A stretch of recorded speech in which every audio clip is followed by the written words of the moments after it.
Hey everybody, welcome back to another episode of FSi DFS Baseball Show. I'm your host, Mega Ruler 31. If you watch my NASCAR videos, thank you so much for your well wishings. I was really not doing good yesterday. Had a procedure on Friday and caught up to me on Saturday and yesterday, and I'm doing a little bit better today, but I might go to the doctor just to see what these side effects are and what's going on. So but I'm going to power through this video, get this information out to you. McKinley has been absolutely crushing it with his videos. I'm doing so well. My format's a little bit different. So, you get variety with us. So I'm going to cover all the games quickly for you, give you the weather, go through pitchers, some of the stacks I like, and then get you on your way with a couple cores to start your cash lineups. So I always check back to these videos before lock, because if somebody gets scratched or weather changes or things like that, we'll sometimes if it's a 7 o'clock lock, throw out something around like 6 o'clock saying like, hey, here's where we're pivoting, or this has happened, this player's not playing, this team is no longer a great play, things like that. So, and always you can put questions in the chat below or hit me up at MegaRoller31 on Twitter. So let's jump into this. Philadelphia and the New York Yankees. Wind blowing across the field 14 miles per hour, 58 degrees. So not great hitting weather, not horrible hitting weather. T-John Walker and Cortez. Walker, who's better in spring training, but I just think with all these power bats for the Yankees, I not really interested in him, although like the Yankees have struck out a lot recently. So looks like they're going to put up a lot of runs, but strike out a lot also. So opposing pitchers against them, can they get more Ks and damage? We'll have to see. So I think any pitcher, not any pitcher, but I think that we'll have pitchers in play against the Yankees, even though they have a powerful lineup this year. And we'll just have to see how that works out. But today I'm not doing it. Cortez, I think, is he had some rough spots in spring training, but towards the end he was decent. So I think he's one of the best pitchers on the slate here against his Philly team. Yes, they have some right-handed power here with Turner and Real Muto and Baum and Castellanos. But other than that, the bottom lineup's kind of soft. They're still missing Harper and Hoskins out for the season. So just have to see how things play out. But hopefully some of these young guys rise up and they have a strong season. The Yankee side of it, too, I think, they're probably my fourth favorite stack against Walker. Again, you'll have some Ks, but you'll probably have them put up some runs also. Rays in Washington, wind blowing out about 10 miles per hour. Rasmussen and Trevor Williams. I think Rasmussen at his price point, especially on DK, is the top pitcher on the slate here. You can play him and Cortez, and it gives you about 3,700 left with the stack that I'm going to give you for my favorite stack. So definitely in play there. Williams, not interested in him. Definitely a fade. Tampa Bay, we'll just have to see if Lau's in the lineup. He's got a toe issue, but definitely some left-handed power against him. So I think definitely, one of my top stacks here. I put them fifth overall. And the Nationals, I think if you're just doing 150 max, I just don't think really against Rasmussen they put up many runs. Not much power here, a little bit of speed, but it's baseball. Anything can happen. Pirates and the Red Sox, wind blowing out here 14 miles per hour at Fenway. Oviedo and Crawford. Oviedo's not a horrible pitcher, but still with the wind blowing out here against this Boston lineup that has some nice power from the left-handed side against him, I'm really going to kind of stay away from him. And Cutter Crawford also too. Pittsburgh's got some nice power here, and Cruz and Reynolds, and they've got some speed in this lineup also. And just even if the ball carries into like weird corners of Fenway, not just necessarily out of the park, I think it's definitely and Crawford gives up a lot of contact. So I think that definitely Pittsburgh's in play here. So they're my favorite cheap stack, even though they're not cheap. The top two guys are 5K, but there's a lot of values, and don't fear doing a wraparound like Bay towards the bottom at 2.7, got some speed. Hedges could be a punt catcher, and then wrap around, O'Neill, Cruz, and then, Santana has the split, or you can go McCutchen. So, but my favorite stack of the day is going to be Boston Red Sox. Lefties set up really well here. Verdugo, Devers, Yoshida. I take Cassis over Turner, but if you want to play Turner for the stack, that's fine. And then decide if you want Duvall or not in your stack, or if you want to go with another 4 person stack. It's hard to find a DK ones to fit within here. So I think I'm going to throw Cruz in, and then take some one-offs. But, on FanDuel, Arizona fits really beautifully in with this Boston stack. Toronto and Kansas City, winds blowing in here, 8 miles per hour. Berrios and Singer. Berrios really struggled control in spring training. He's a decent pitcher, and Kansas City is not the best offense in the world, but they do have some speed and some power in here. So I think I'm going to kind of avoid him today until I see like how he comes out this season. If he's corrected, was he experimenting in spring training with pitches and stuff? Maybe.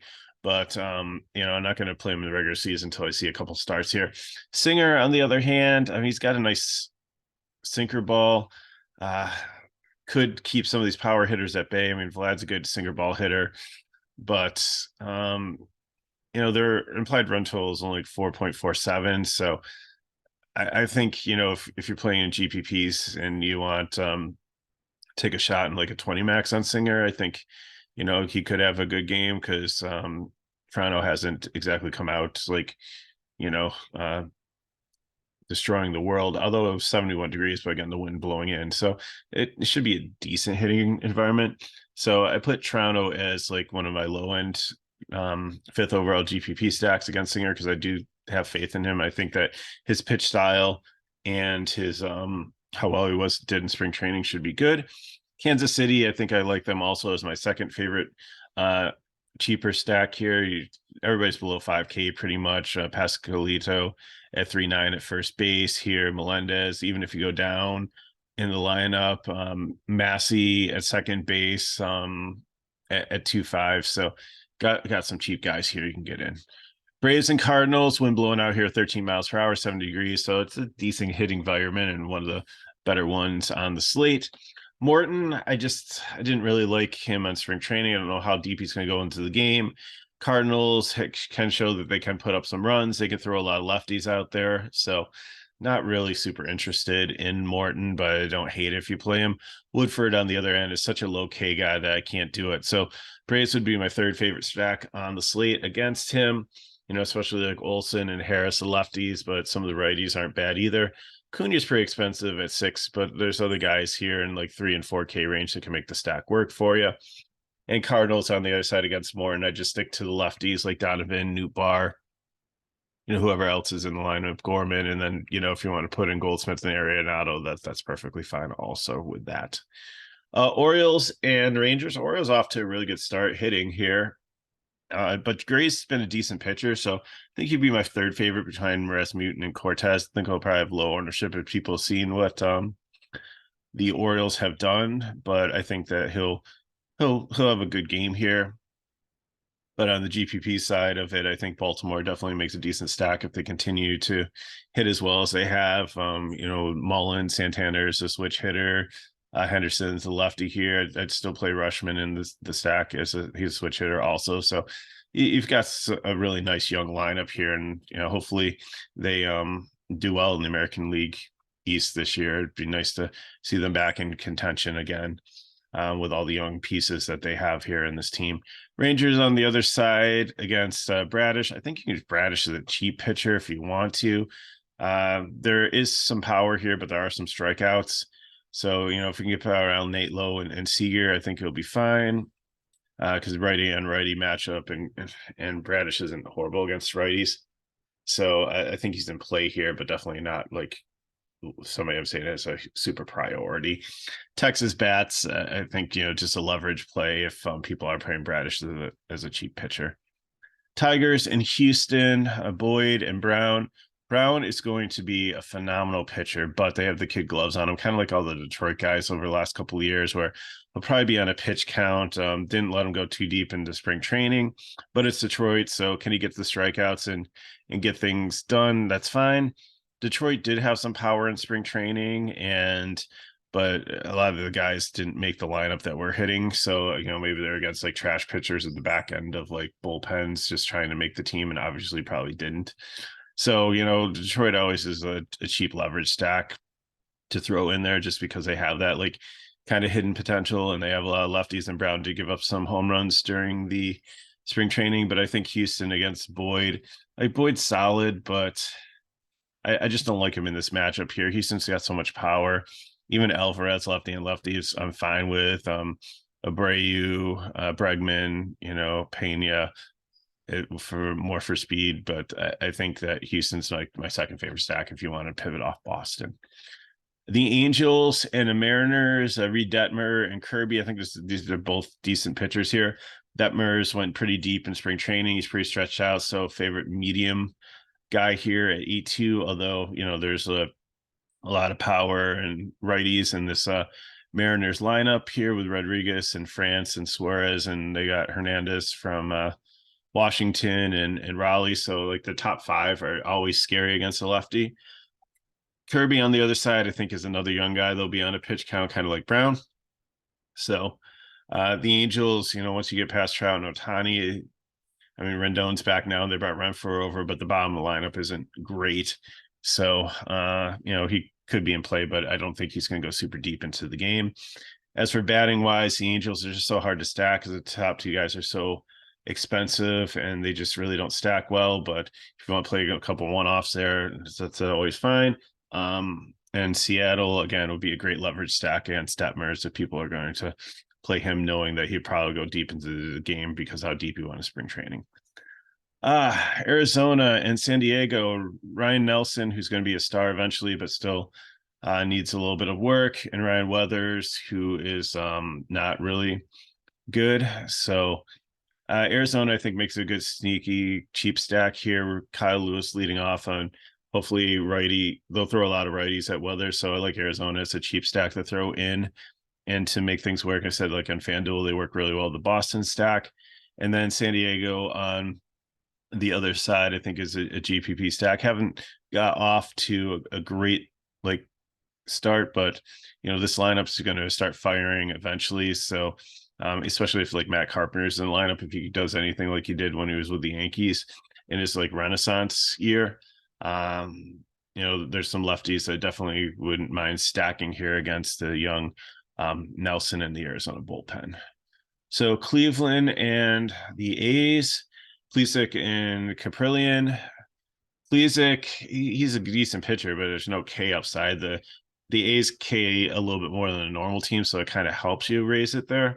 Caprillion, I think he's going to be a good pitcher. He's young, but still against this Cleveland team, there's no K upside whatsoever. They do not strike out. They're very disciplined at the plate, so really don't like him either here.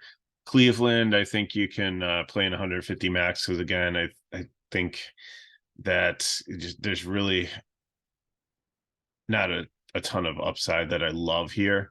I know the wind's blowing out in the stadium, but it seems like here in San Francisco, when the wind blows out, it's almost a fraction of if it was blown out like Wrigley or in Fenway. And then the A's on the other side are always a cheap stack that you can always throw in there. Then finally, Colorado and the Dodgers, Feltner and Grove.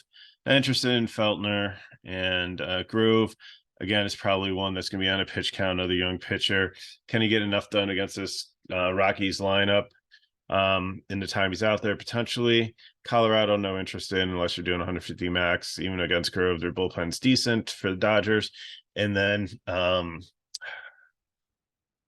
the Dodgers against Feltner, I think, are definitely my favorite GPP stack. If the late night hammer, if you want to throw them out there, especially the cheaper parts towards the back lineup, Rojas, Vargas, and Outman are going to be very good players down the road, and they're not as good as the Dodgers have had in the past, but for their price point, they're pretty decent. So as you can see here, I've got the pitchers ranked. Rasmussen and Cortez are the ones I'm pretty much looking at. I'll throw some Brown and Detmers in there. Top stack is Boston, Houston, Atlanta, New York, and Tampa Bay. GPPs, Dodgers, Baltimore, St. Louis, San Diego, Toronto. Cheap stacks like Pittsburgh and Kansas City, if you could work them in more probably as one-offs because they don't really stack with the Boston stack. Arizona does great on FanDuel.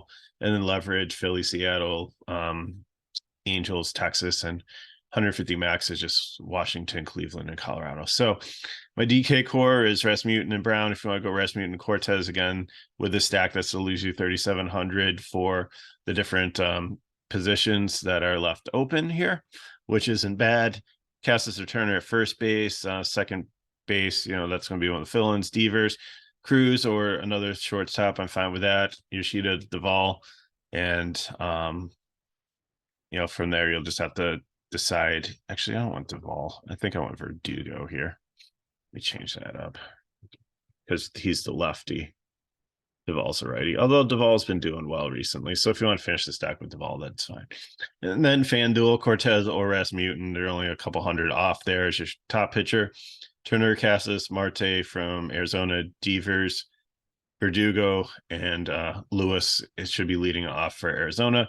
I'm going to fill in with Arizona and the rest of the Boston stack. So that's what I got for you today. Thanks for watching. Glad I could make it through the video. If you want more information on FSi DFS, you can go to the description of the video. It's all in there. Come join our Discord and get in and get all our cores and all our information for all the slates that we do. We cover like tiers, we cover showdowns, all that stuff. So thanks again for watching. If these videos help you, please like, subscribe to our channel so you know when the videos are coming out, and share with your friends. So good luck in your contest today. If you have any questions, leave them in the chat below. Hit me up at McGrewer31 on Twitter, and I'll see you next time.